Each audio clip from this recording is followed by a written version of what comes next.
We just felt something wasn't quite right. I know you'll often hear in talking to other parents and other people that every child is different. Don't worry. We insisted on getting her referred just to check things. From our perspective, it wouldn't hurt. Levi was 18 months when the twins were born. And, that first little while with the twins, I was nursing two babies. I was really feeling guilty because I felt like I wasn't spending as much time with Levi, as I'd like to.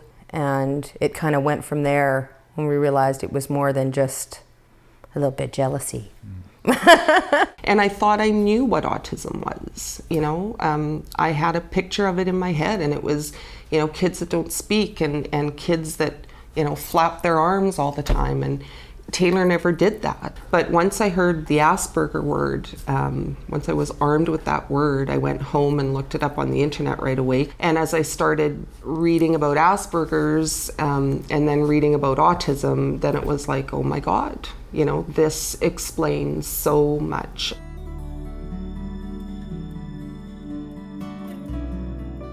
I bawled. Yeah, I know. I cried all the way home, and I thought, okay, all of a sudden we've got a hat trick of kids with autism, and no one can tell us. Although Lucas was the first one that was diagnosed, I wasn't surprised. It was still a shock. I wasn't shocked. I was expecting it. I was ready to hear those words. And I remember the psychologist who diagnosed him. I think she thought I was going to, I was going to be really upset, and, she wanted to give me hugs and all that kind of stuff. And I'm like, no, we got to keep moving. When are you going to get me the report? When are you going to get me the paper? I got to get it to the school board. And it was all pretty clinical. I think I was a little bit in denial. I thought, well, Megan can't be autistic. She looks at me in the eye, she responds to me. I didn't really know a whole lot about autism at that time. It's hard to understand that my child is autistic when I really don't understand it fully myself, so how can she be? I'll be honest to admit that I did go through a bit of a depression as a result of it. It's quite something to hear that your child is dealing with something that you don't know a heck of a lot about. And then I guess the second thing was I wanted to find out as much as I could about exactly what autism was. There was just a lot that I wanted to know at that time to see what was out there, what we could do for her. It's not that the diagnosis was the only reason that Taylor's dad and I aren't together again, but it's very, very hard when you have two such differing views. I was living in this world over here, totally consumed, obsessed. It took over my life. And Tim, in my view, was over here with, it's nothing. I've raised boys. This is what boys are like. All that being said, I know that Tim wants the very, very best for Taylor, the very same that I do. I have no doubt in my mind about that. And Taylor's got a very good relationship with his dad. There needs to be a real men's support group, because I think from all the amazing women I've met on this journey, they've all kind of gone through the same with their husbands, because men typically are fix-it people and they want to be able to just fix it. Let's do this, give them this medication, or let's do this and it'll all be better and it's going to go away. Because that's just how they're raised to be. And I think they need to be able to relate to other men where they can let their guard down and just let it out. We definitely dealt with the diagnosis differently. When I think back to the time shortly after the diagnosis and how Ronnie dealt with it, she continued to take her out into the public, do various things with her. And the thing that I'll always give her credit for is that what she would do is not react if Megan was having a tantrum or what have you.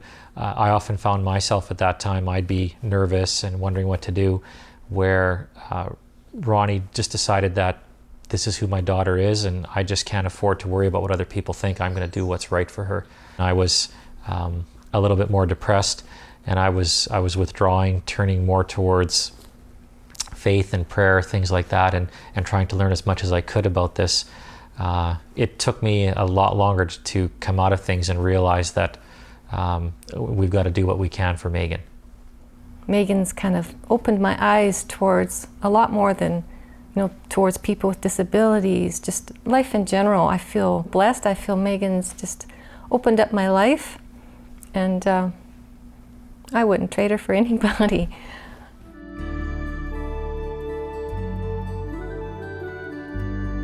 Like, the biggest concern is where do I go now? We were already too old for the services that KCC provides to the kids. We never did make it to the top of the waiting list at KCC. My biggest concern was what is she going to be like when she grows older? Will she be able to take care of herself?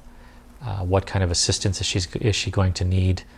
And where do we go to get her help?